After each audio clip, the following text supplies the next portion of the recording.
Os anticoncepcionais são, sem dúvida, as medicações mais utilizadas na nossa área da ginecologia. Existem várias opções no mercado e eu vou explicar nesse vídeo o que o médico leva em consideração para poder escolher e achar a melhor opção para você. Então, o primeiro ponto importante a ser esclarecido é que a prescrição de algum método anticoncepcional deve ser sempre feita por médico, por um ginecologista. Então não pode começar a tomar da amiga, porque para ela foi bom, não necessariamente vai ser para você ou vai ser indicada para o seu caso. O segundo ponto é saber que existem riscos sim associados ao uso dos anticoncepcionais. E essa é uma questão importante. Os riscos são baixos, mas eles existem e a gente precisa fazer uma boa avaliação médica para conseguir identificar as mulheres nas quais a pílula pode ser arriscada ou o uso dela pode trazer algum risco à saúde.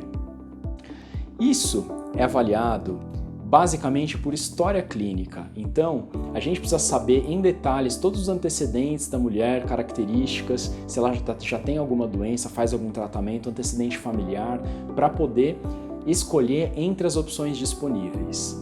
E a gente tem basicamente dois grupos de anticoncepcionais à base de hormônios, que são os anticoncepcionais que têm ou não têm os estrogênios, porque de modo geral, a maioria dos riscos associados ao uso do anticoncepcional está relacionado ao estrogênio, que é um tipo de hormônio, uma família de hormônios, e as progesteronas é uma outra família, mas a maioria das pílulas convencionais, por exemplo, tem uma combinação de um estrogênio, que quase sempre é o etinil e estradiol, com uma progesterona.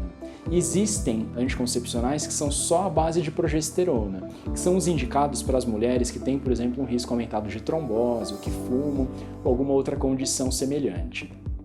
Então, de modo geral, depois de uma boa avaliação médica, a gente pode concluir se a mulher está apta, né? Se ela pode usar algum método com estrogênio ou se ela deve usar uma das opções só com progesterona. Então, quais são essas opções, essa diversidade de opções que existe no mercado? A mais comum, mais antiga e mais utilizada é a pílula anticoncepcional tradicional. As pílulas mudaram muito ao longo dos anos e hoje em dia elas são de baixa ou baixíssima dosagem, então não causam todos aqueles efeitos colaterais que as pílulas mais antigas, da década de 60, causavam. Existem outras alternativas muito parecidas com a pílula, que são o anel vaginal e o adesivo contraceptivo. Eles também têm estrogênios e são muito parecidos. O que muda em relação às pílulas convencionais é o fato de que a forma de administração é diferente. Então são opções boas para a mulher que esquece de tomar. Ela coloca o anel vaginal ou o adesivo e aquilo é absorvido como se fosse uma pílula convencional. Existem também as opções injetáveis, que é uma injeção contraceptiva que tem que ser aplicada uma vez por mês, ou existe outra opção que é a cada 3 meses, que tem efeitos colaterais, mas tem a vantagem principal de que a mulher não precisa lembrar de tomar todos os dias. O efeito colateral principal desses injetáveis é dar mais alteração do fluxo menstrual. Existe a opção da mulher optar por não menstruar, então não fazer aquela pausa da pílula, emendar as cartelas. Isso é possível, é comprovado que isso não impacta na fertilidade, não aumenta o risco, mas aumenta a probabilidade de efeito colateral. Então a gente não pode prometer que a mulher vai ficar totalmente sem menstruar. A gente tem que falar em diminuição dos dias de sangramento. Ela provavelmente vai sangrar muito menos e com um espaçamento bem maior. E um grupo pequeno de mulheres fica sim bem adaptada, praticamente sem ter nenhuma menstruação ao longo de anos. A gente sabe que isso não tem problema.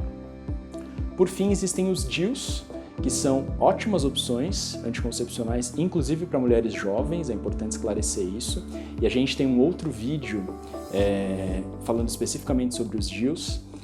E o DIU pode ser o DIU convencional de cobre ou o mais utilizado atualmente, que é um DIU medicado, um DIU de hormônio, que tem muito pouco efeito colateral, as mulheres se adaptam muito bem, tem aproximadamente 90% de avaliação positiva das mulheres que usam. Então, eu falei superficialmente sobre todas as opções, a gente leva muitas coisas em consideração para fazer a escolha. Em primeiro lugar, a avaliação clínica, se ela pode ou não pode usar algum método com estrogênio, qual é a preferência, se ela quer ou não quer menstruar, se tem ou não tem sintomas de TPM, como é o fluxo menstrual, se ela lembra ou não lembra de tomar, e tudo isso tem que ser avaliado de forma detalhada e minuciosa para fazer a melhor escolha.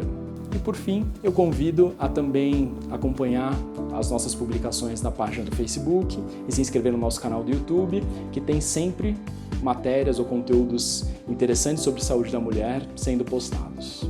Um abraço, até o próximo vídeo.